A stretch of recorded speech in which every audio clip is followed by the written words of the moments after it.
Olá a todos, sou o professor Carlos Andreia e você está vendo aquele vídeo de sexta-feira, onde eu faço uma reflexão mais profunda, não muito longa, também, né? O Matheus não ajuda, né? Não aparece, não você entendeu? E no tema de hoje eu queria falar da história como ciência, né? Lógico que eu só quero focar no ponto importante, que é a história como ciência de conhecimento indireto. Quem formula essas ideias são os estudiosos do século XIX e século XX, entre eles William Derry. Né? Acho que eu pronunciei errado, vocês vão ver aqui a figura dele com o nome certo.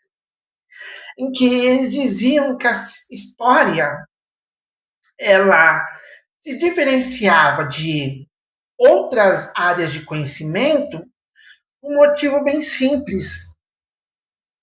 Não o capinha mais, o objeto.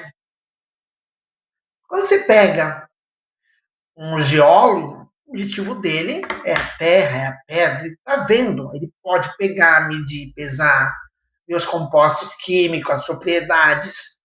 Mas o historiador, ele consegue pegar o passado, ele consegue pegar a batalha de Waterloo com as suas mãos e olhar tal bonitinho, os detalhes, para poder ter as conclusões dos seus estudos? O assassinato do arquiduque Francisco Ferdinando, ou qualquer fato que você possa imaginar, que você tenha um interesse, que você tenha um desejo de lá ver, pois é, né? A história não tem essa capacidade. Então, quando a história é considerada ciência de conhecimento indireto, é que você pega presente, passado. O passado já aconteceu, não dá para tocar o passado. O passado já foi. Mas você tem uma ponte. Que é a ponte? São as fontes históricas. As fontes históricas que registraram aquele passado quando ele era presente. As marcas que deixaram. Por exemplo, vou pegar um exemplo bem bobinho. Presente. Isso aqui, ó, tá vendo? Ó. Presente. Agora é passado. Agora, no exato momento que eu tô gravando, vocês conseguem ver a caneta fazendo a cruz no meu dedo? Não consegue, mas a caneta está aqui. E a cruz está aqui. A cruz que eu desenhei no meu dedo é uma fonte histórica, um registro histórico, uma impressão histórica do evento que foi eu pegar a caneta aí. E com isso, como você tem que ter uma caneta solta tinta, pele, superfície, eu posso pegar aí, isso aqui, ó, imitar, reencenar baseado nas conclusões que eu tenho. Mas nunca vai ser 100% preciso, não, jamais. Porque a pessoa pode observar essa cruz que eu fiz assim, assim, assim. Então, vai depender, primeiro, dos dois elementos que atores assim, né? A impressão, o objeto que chegou à posteridade, a caneta, a marca que foi a mão. Imagina que essa mão de uma estátua foi um X, e nós temos com isso como deduzir a ação que foi caneta, dedo, fez um X. Mas você vai ter um outro elemento que já foi até discutido na escola metódica vulgo positivista, que é o fato da história ela não ser neutra. Então, quem analisar essas ações vai ter conclusões, vai ter duas pessoas com opiniões diferentes, formações diferentes, vendo o mesmo ato. A caneta fez uma cruz na outra mão. Vai adaptar de forma diferente. É como se você tirasse uma cópia de algo presente e guardasse para você. Tanto que, se essa impressão essa fonte histórica, como você vira aqui, não é uma fonte histórica escrita, ou seja, não necessariamente é uma fonte escrita. Ela desaparece, fica a lacuna do passado. Um exemplo, todo mundo fala dos príncipes espartanos, da Batalha de Termópilas, tal. Nós temos fontes do lado grego e do lado persa. Não tem nenhuma. Porque aquelas fontes se perderam. Cita um historiador persa. Se perdeu. Existia. Creio que existia suposição. Porque os persas eram extremamente burocráticos. Mas se perdeu. Então a história, ela precisa de fontes históricas. Quanto menos fontes, mais aberto a deduções. Só que, graças a Deus, constantemente novas fontes, novas evidências são descobertas, podendo reescrever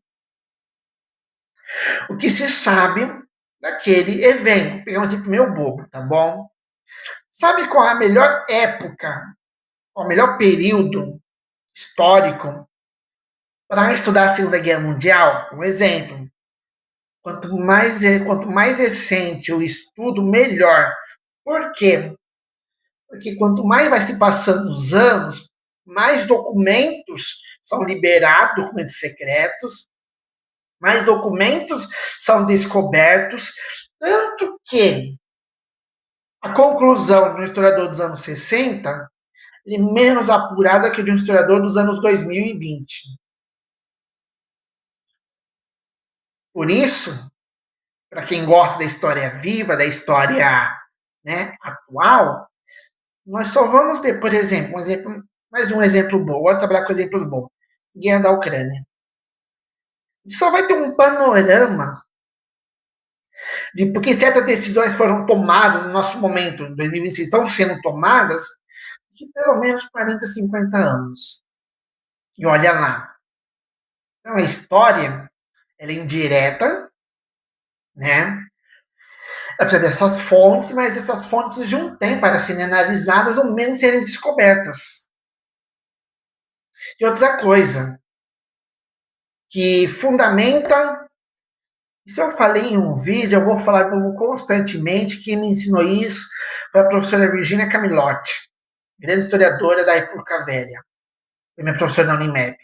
Ela dizia que o estudo da história ela é baseada na pergunta no presente que você faz para o passado. As fontes, elas são produzidas, elas são registradas com propósito,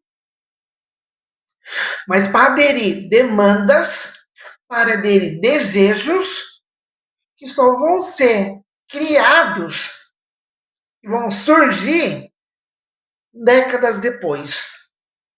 Aí, uma coisa, isso acontece bastante, que não tinha importância naquele período, por isso nada é escrito, porque naquele momento todo mundo já sabia, acaba sendo um mistério depois, com alguns artefatos humanos. Então a história, isso é uma interpretação que eu, caso da hoje Andréia, faço, é algo um tanto na produção de fontes aleatórias, porque quem vai definir se algo é importante ou não no presente vai seguir um critério.